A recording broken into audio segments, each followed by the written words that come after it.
In the name of God, the most gracious, the most merciful, say, are you waiting for us except one of the good deeds?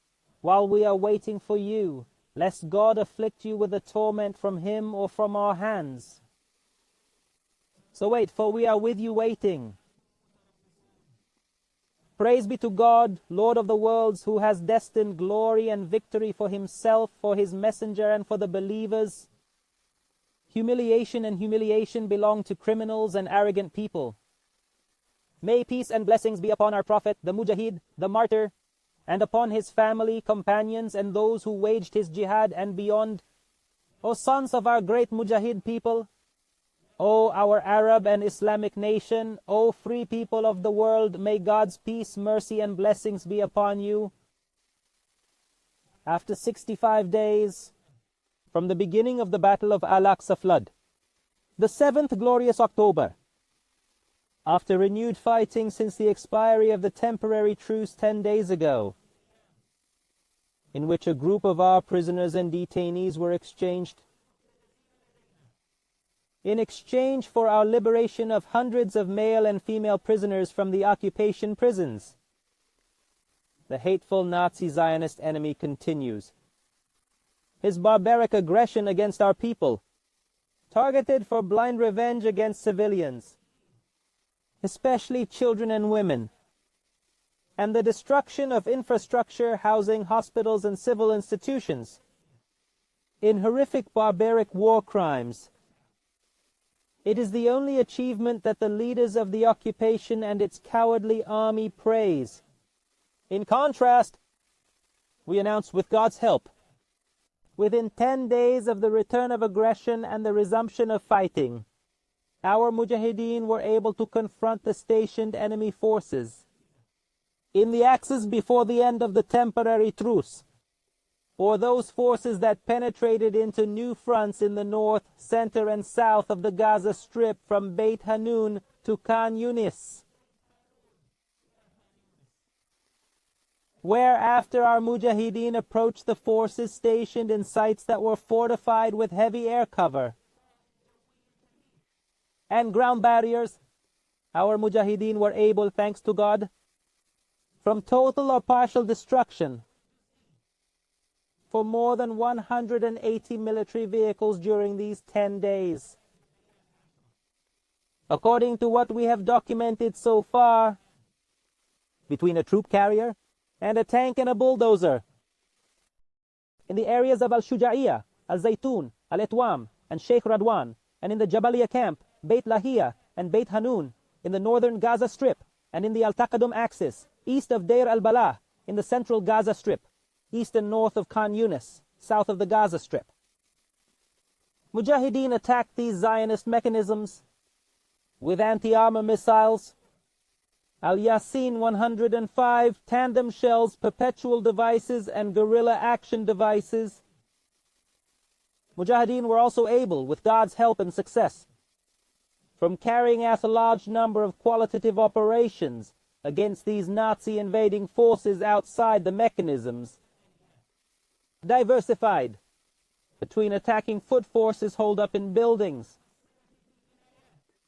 with missiles against fortifications and individuals, and setting ambushes for foot forces, attacking it with anti-personnel devices and raiding it from zero distance with machine guns, and carrying out dozens of sniping operations and blowing up minefields, and the openings of booby-trap tunnels in the Zionist forces, trapping them in pre-prepared traps in combat areas. These operations varied in terms of the tactics followed and the number of forces participating in the attack. According to the mission, these operations and ambushes resulted definitely a large number of deaths and injuries among the enemy's ranks. In most of these operations, Mujahideen returned to their bases safely and under the care of God. The artillery also continues to crush enemy crowds in all areas of incursion, mobilization, and assembly. Surrounding it were dozens of mortar shells and a short-range missile system. The Qassam brigades also bombed large areas in the Gaza Strip and the occupied cities of Ashkelon, Ashdod, Beersheba, and Tel Aviv with dozens of missiles with various ranges and at different times. We are in the Martyr Izz-al-Din al-Qassam brigades.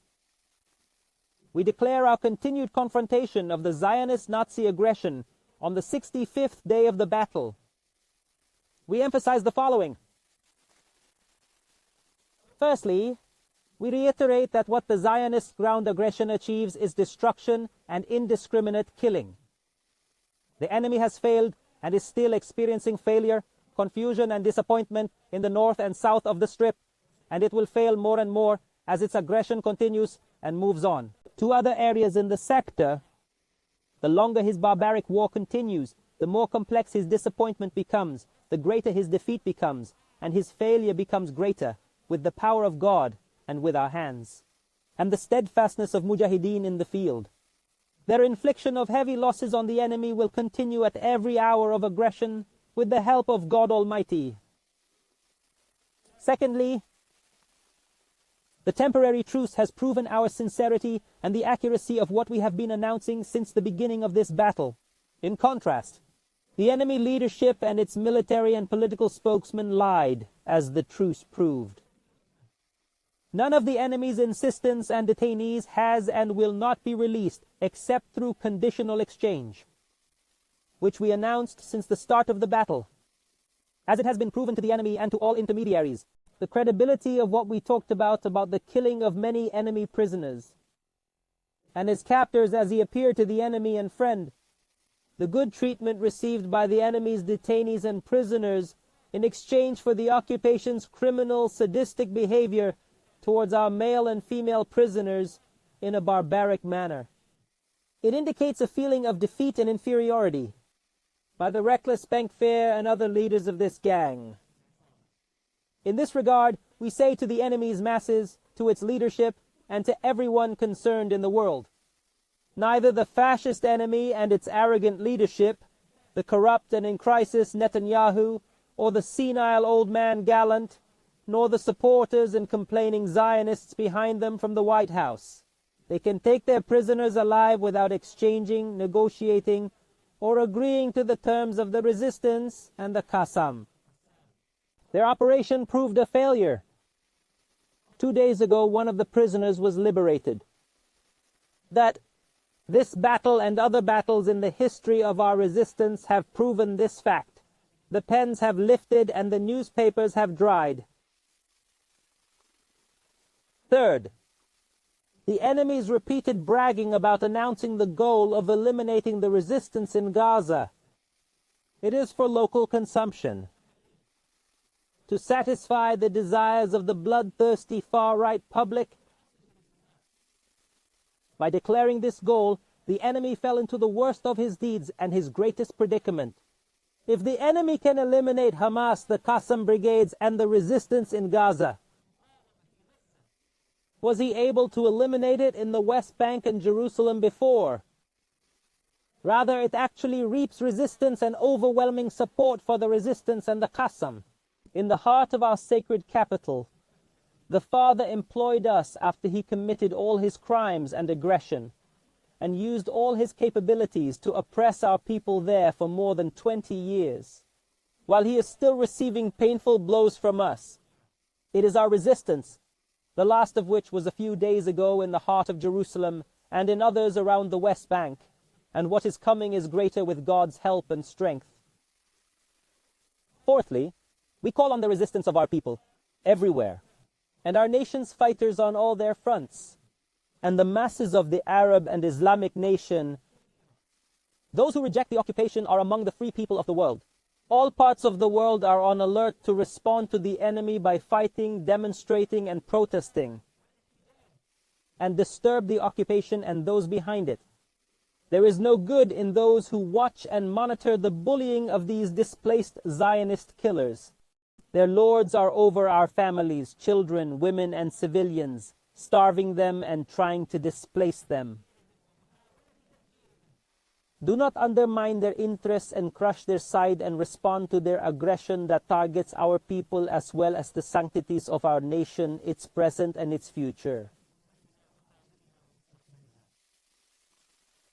In conclusion, our great people, the Holocaust carried out by the enemy, it is to break the will of our people and our resistance. But we are the destiny of God who will disavow these criminals. Do not lose heart in seeking the people. If you are in pain, they are in pain as you are in pain. And you hope from God what they do not hope for. We are fighting on our land. In a holy battle, we were written for insulting this barbaric occupation. We have no choice but to fight this enemy. Every street, alley, and neighborhood. We avenge the blood of our people and break the aggression of this criminal and cowardly occupation. And we reassure you that our mujahideen are fine. Their ranks are cohesive and strong. Thousands of our mujahideen are still waiting for their turn to fight and teach the occupation harsh lessons. The testimonies of our returning mujahideen from the battlefronts and combat nodes, it confirms their great morale, their firm faith, the strength of their arrows and their aggression, the weakness and cowardice of our enemy, and the low morale of his soldiers. So do not rush them. We are only preparing an enemy for them. Salute to the souls of our righteous martyrs, healing to the wounded and injured, freedom to the prisoners, victory to our people and our resistance, and God has victory over his command, but most people do not know. It is a jihad of victory or martyrdom. May the peace, mercy, and blessings of God be upon you.